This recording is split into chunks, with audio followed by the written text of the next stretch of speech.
A psicologia é uma ciência?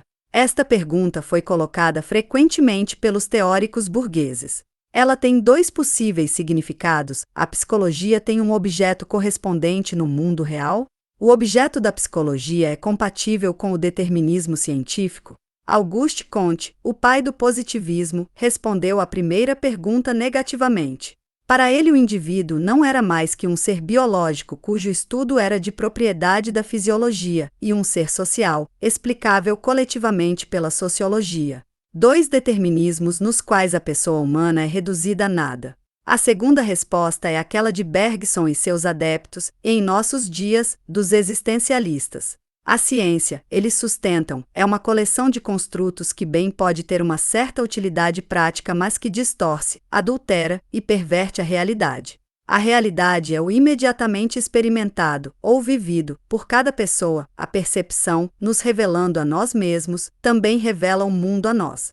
O universo que nós nos imaginamos capazes de reconstruir com base nesta percepção não seria mais que uma coleção de sistemas arbitrários que sufocam nossa espontaneidade. Deste modo, nós somos alienados de nossa liberdade. A única verdade é aquela que expressa a essência de nosso ser, quer dizer, a perpétua, imprevisível, única e incomparável recorrência de impressões, sentimentos ou imagens que aparecem em uma sucessão interminável em nossa consciência. Como esta sucessão engana qualquer forma de determinismo, o irracional se torna a fundação mesma da existência. Em nome da liberdade absoluta, cada pessoa é abandonada ao destino, um destino ligado, bem entendido, ao ser particular de cada um, mas nem por isso menos inevitável. Esta posição também insinua um tipo de participação passiva na existência das coisas que emanam da nossa própria existência. Um tipo de responsabilidade desamparada e terrível por tudo aquilo poderia ser o resultado de nossas ações sobre as quais nós não temos nenhum controle definitivo. Estas consequências desesperadoras do existencialismo foram desenvolvidas particularmente pelo escritor francês Sartre. Elas são uma indicação da autonegação do declínio da classe burguesa e evidência de sua decadência final. A autonegação é relacionada a ideias de grandeza. Na patologia da mente, entram sempre de mãos dadas ideias de negação pessoal e grandeza pessoal. A característica comum à concepção positivista e à existencialista é a noção da ineficácia do indivíduo, esmagado debaixo das necessidades duais da ordem natural e da ordem social, dotado de uma certa grandeza com respeito ao universo, mas sem poder mudá-lo. Embora o indivíduo o contenha e o contemple, ele também é governado por este universo e não pode intervir sobre ele como uma força ativa dentre todas as outras forças das quais o universo está composto. As pretensões do individualismo burguês se afundam assim finalmente em uma impotência absoluta. Estas implicações derivam consistentemente das duas falhas expostas por Lenin, materialismo e empirocriticismo, da concepção burguesa de ciência que às vezes é mecanicista, às vezes idealista, e às vezes as duas coisas. O mecanicismo retrata o mundo, no final das contas, como redutível a elementos e efeitos básicos e invariáveis, a leis eternas que não permitem nem a mudança, nem a novidade, nem o progresso. E há uma necessidade inelutável de previsibilidade de qualquer evento por uma inteligência abrangente o bastante para contemplar o universo em sua totalidade. O idealismo postula que a cognição subordina a realidade a ela, que a consciência existe antes de matéria, concebe o pensamento como princípio da existência, buscando de start acorrentar o mundo às suas definições e assim conter as revoluções em uma bolha. A afirmação de um mundo que basicamente é sempre idêntico a si mesmo é o ponto ao qual mecanismo e idealismo convergem.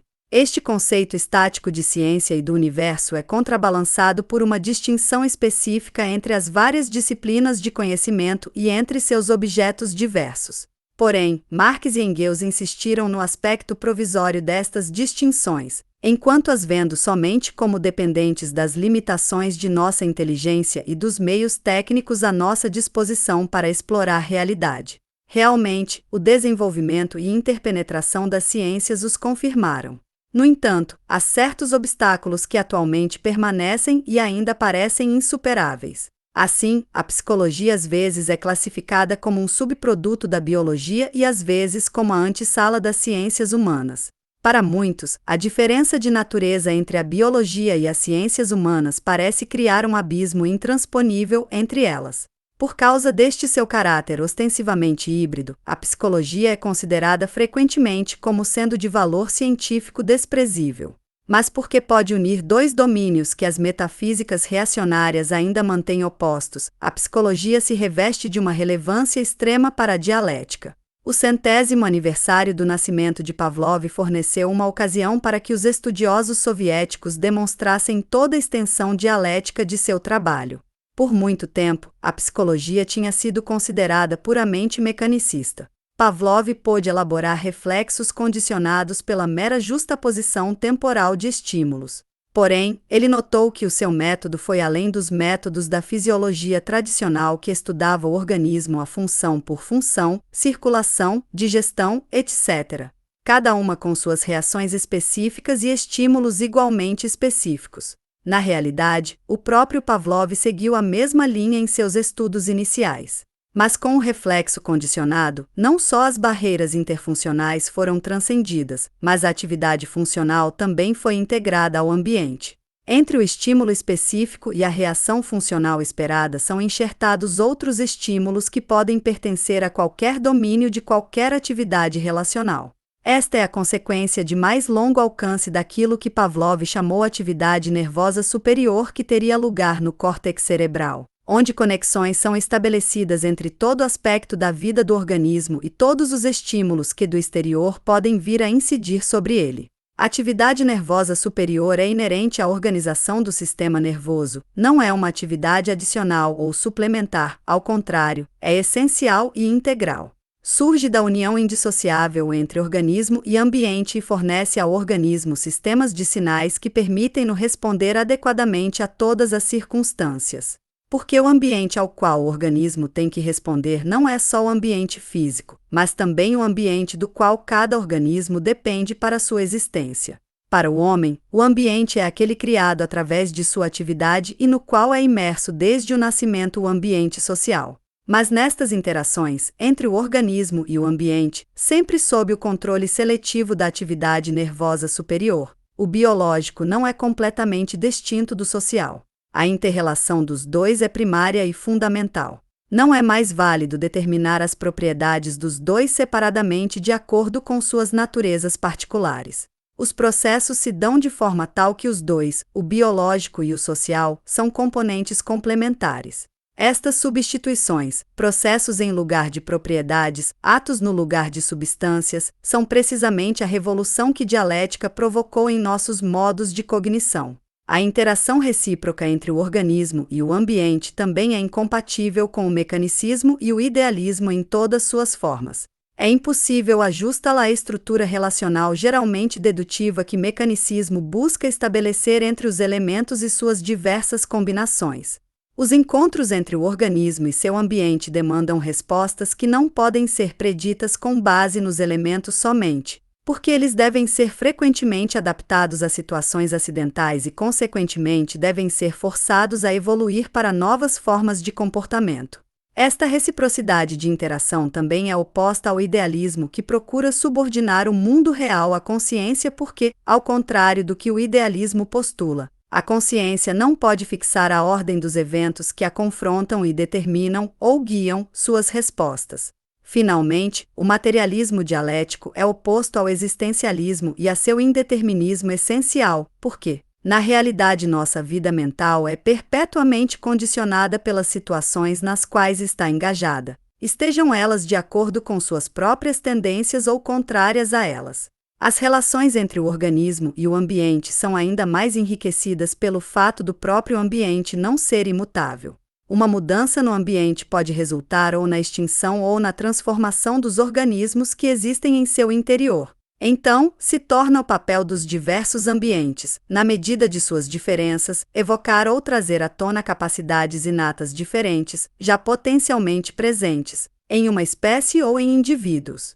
Assim, na história do gênero humano, a sucessão de diferentes civilizações deu origem às diversas formas de atividade. O materialismo histórico expande e coroa o materialismo dialético. Transformando suas condições de vida, o homem se transforma. As técnicas modernas, para serem entendidas, desenvolvidas e, frequentemente, até mesmo aplicadas, requerem um conhecimento de fórmulas abstratas, sistemas simbólicos nos quais as imagens perceptuais do mundo real são substituídas por pistas que designam operações a serem executadas ao nível do que Pavlov nomeou. Segundo sistema de sinais, sistema no qual o sinal ou estímulo condicionado não é mais uma sensação, mas a palavra, e os substitutos ainda mais abstratos para as próprias palavras, os símbolos matemáticos. Na atividade humana, a linguagem serviu como instrumento de uma transformação que modificou gradualmente a fala, que passou de uma atividade puramente muscular para uma atividade teórica, requerendo uma reorganização das operações cerebrais. Isto não significa, contudo, que o novo tipo de atividade substituiu o primeiro. Através da linguagem, a esfera conceitual adquiriu organização e estrutura baseadas em sistemas estáveis, coerentes e lógicos. Nossas impressões e ações, em sua maior parte, encaminham-se para ou procedem desta esfera. Mas, embora as governe, não as abole. Sob a dimensão conceitual, representacional, do pensamento ainda se encontram os gestos e as ações que parecem caracterizar o pensamento representacional em crianças ou em deficientes mentais, e que supre o pensamento representacional de seus primeiros contornos primários na forma de rituais ou ritos. Vallon, 1942.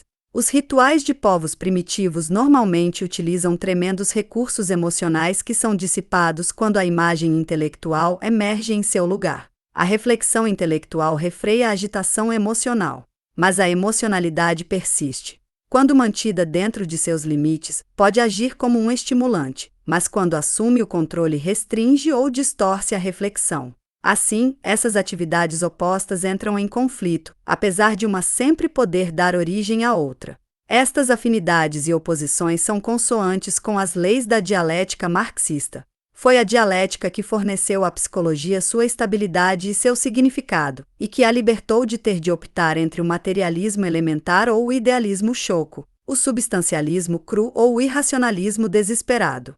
Com o auxílio da dialética, a psicologia pode ser simultaneamente uma ciência natural e uma ciência humana, abolindo a divisão entre a consciência e as coisas que o espiritualismo buscou impor ao universo. A dialética marxista permitiu à psicologia compreender o organismo e seu ambiente em interação constante, como uma totalidade unificada. E, finalmente, na dialética marxista, a psicologia encontra uma ferramenta para explicar os conflitos nos quais o indivíduo tem que evoluir seu comportamento e desenvolver sua personalidade. A psicologia, de forma alguma, está sozinha nesse respeito. O materialismo de dialético é pertinente a todo domínio de conhecimento, como também a todo domínio de ação. Mas a psicologia, a fonte principal das ilusões antropomórficas e metafísicas, deve, mais que qualquer outra ciência, encontrar no materialismo dialético sua base e princípios guia.